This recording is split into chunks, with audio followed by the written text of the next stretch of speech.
अस्सलामुअलैकुम। उम्मीद है आप सब खैरियत से होंगे। तो आज मैं आपको बताऊंगी एक शॉर्ट सा ओवरव्यू। हम पहले ले लेते हैं कि आज की हमारे इस वीडियो का क्या मकसद है। आज हम डिस्कस करेंगे कि शियाटिका क्या होती है और इसके कॉजेज़ और सिम्टम्स क्या है। शियाटिका जो है एक पेन होती है जो कि रेडिएट करती है जहाँ जहाँ से आपकी जो शियाटिक नर्व है वो पास करती है। अब कौन सी ऐसी जगह है जहाँ से आपकी जो शियाटिक नर्व है वो पास करती है, तो आपकी लोअर बैक जो होती है जिसमें हम नंबर स्पाइन कहते हैं, ठीक है, और आपकी हिप, बटक और लोअर लेग को सप्लाई कर रही होती है। जो आपकी दोनों टांगें हैं उनको एक नर्व सप्लाई कर रही होती है, वो शियाटिक नर्व होती है।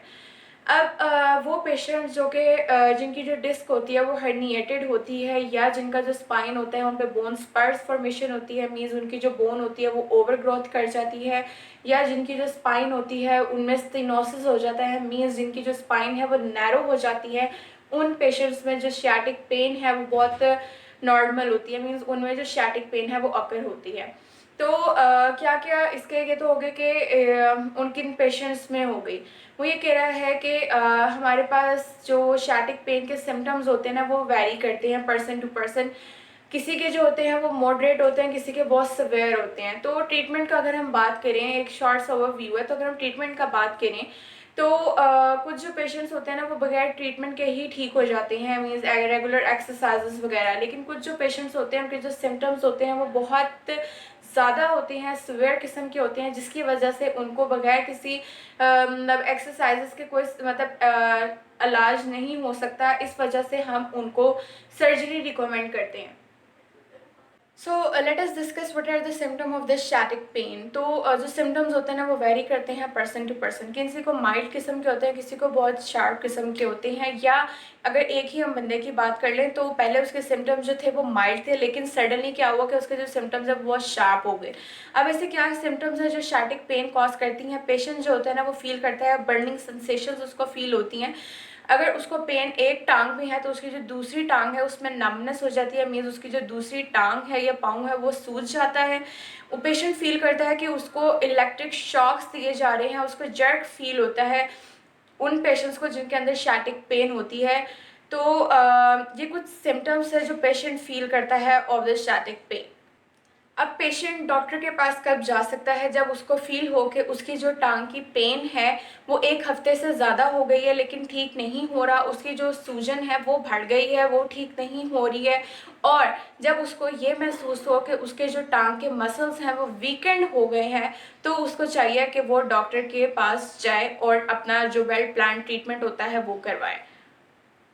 अब हम बात करते हैं क्या क्या कॉजेज़ हैं। मैंने आपको बताया कि वो पेशेंट जिनकी जो डिस्क होती है वो हर्निएटेड होती है, या जिनकी जो वर्टिब्राज हैं उनके अंदर बोन जो है वो ओवर ग्रोथ कर जाती है, या मोस्ट रेयरली उन पेशेंट्स के अंदर जो कि डायबिटिक पेशेंट्स होते हैं उनके अंदर ज़्यादा चांसेस होते हैं किसी भी नर्व डैमेज के, तो उनके अंदर भी शियाटिक पेन जो होती है वो बहुत रिस्क में होती है। तो कुछ रिस्क फैक्टर्स भी हैं जो कि इसको कंट्रीब्यूट करते हैं, जो कि शियाटिक पेन कॉज करवाती हैं। उन रिस्क फैक्टर्स में सबसे पहले आ जाता है हमारे पास एज रिलेटेड होता है कि जैसे जैसे आपकी जो एज है वो बढ़ती जाती है, आप लोगों की जो स्पाइन होती है वो नैरो होती जाती है, ठीक है, और आपकी जो डिस्क होती है वो वीक होनी शुरू हो जाती है, जिसकी वजह से आपके मसल्स जो होते हैं वो वीक होना शुरू हो जाते हैं, और जो पेन है वो बहुत जल्दी जो होती है वो रेडिएट करती है। सेकेंडली आ जाती है ओबेसिटी। ओबेसिटी की वजह से क्या होता है कि आपकी स्पाइन पर स्ट्रेस पड़ता है। हमने कहा कि हमारी जो शियाटिक नर्व है वो हमारी लोअर बैक से जाती है टुवर्ड्स आवर लेग। तो जब भी जब भी आप कोई पेशेंट देखें जो ओबेसिटी हो जिस पेशेंट को, तो होता क्या है कि आपकी स्पाइन पे बहुत ज़्यादा लोड पड़ जाता है, उस पर स्ट्रेस बढ़ जाता है, जिसकी वजह से पेन जो होती है वो रेडिएट होती है। थर्ड आ जाता है हमारे पास ऑक्यूपेशन। आप लोगों ने ऐसे बहुत सारे लोग देखे होंगे जिनका काम होता है भारी भारी चीज़ें उठाना, तो उन पेशेंट्स में भी यही होता है कि उनकी जो शियाटिक पेन होती है वो कंप्रेस हो जाती है, पिंच्ड हो जाती है, जिसकी वजह से उनको पेन होती है। फिर जो मोस्ट कॉमन इसका आ जाता है वो है हमारे पास है डायबिटीज़ और प्रोलॉन्ग सिटिंग। जो लोग कोई काम नहीं करते हैं, आइडल बैठे रहते हैं, उनके अंदर भी इसके चांसेस बहुत ज़्यादा होते हैं, बिकॉज उनका कोई काम नहीं होता, उनकी जो बैक होती है वो बैठ बैठ के उनके जो कर्व्स होते हैं वो ख़राब होना शुरू हो जाते हैं। और जो डायबिटिक पेशेंट्स होते हैं, मैंने आपको बताया कि उनमें किसी भी नर्व की जो डैमेज होती है किसी भी इंजरी की वजह से वो बहुत कॉमन होती है, क्योंकि उनकी जो नर्व्स की सेंसेशंस वगैरह जो होती है ना वो वीक होना शुरू हो जाती हैं, तो उनमें बहुत ज़्यादा ये कॉमन होती है। कॉम्प्लिकेशंस भी हो सकती हैं कुछ, तो वो अब हम डिस्कस करेंगे व्हाट आर दीज कॉम्प्लिकेशंस और हम इनको कैसे ट्रीट कर सकते हैं। मैंने आपको बताया कि जो स्टैटिक पेन होते हैं उनके जो कुछ पेशेंट्स होते हैं वो बगैर किसी ट्रीटमेंट के ही ठीक हो जाते हैं, लेकिन कुछ जो पेशेंट्स होते हैं उनको सर्जरी रिक्वायर्ड होती है। वो कौन से पेशेंट्स हैं जिनको सर्जरी रिक्वायर्ड होती है? तो उसमें वो पेशेंट्स जिनकी जो लेग के मसल्स होते हैं वो वीकेंड हो जाती हैं उनको, या उनकी जो नम्बनेस है वो ख़त्म नहीं होती है, तो उन पेशेंट्स को हम रिकमेंड करते हैं सर्जरी। तो ये कुछ कॉम्प्लिकेशंस थे, अब आप उसको कैसे प्रिवेंट कर सकते हैं? फर्स्टली आप लोग अपनी एक्सरसाइजेस डेली बेसिस पे एक्सरसाइजेस करें, रेगुलर एक्सरसाइजेस करें, ताकि आपके जो कोर मसल्स हैं लाइक योर एब्डोमेन या जो लोअर बैक मसल्स हैं वो स्ट्रेंथन हो और आपकी जो नर्व है वो कंप्रेस ना हो। थर्ड, हम इसको कैसे प्रिवेंट कर सकते हैं? अगर तो कोई पेशेंट या अगर कोई पर्सन जो है वो हैवी लोड की लिफ्टिंग कर रहा है तो वो किसी को साथ लगा ले, अकेले कोई भी हैवी चीज़ जो है वो लिफ्ट ना करे।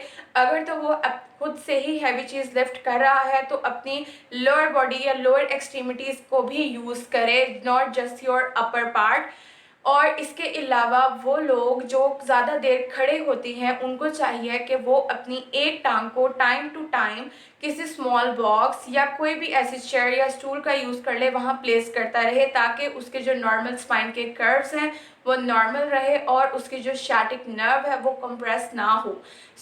ये कुछ हमारी वीडियो थी जो आपको बताएगी कि स्टैटिक पेन है आप उसको कैसे ट्रीट कर सकते हैं। अदरवाइज़ अगर तो कोई पेशेंट जिनके जो सिम्टम्स हैं वो बहुत सीवियर किस्म के हैं उनको तो हम सर्जरी रिकमेंड करते हैं, लेकिन आप लोग खुद से भी कोशिश करें कि आप लोगों की जो स्पाइन है वो ठीक रहे, उस पर ज़्यादा लोड ना दिया जाए ताकि आप लोग इस पेन का शिकार ना हो। Thank you.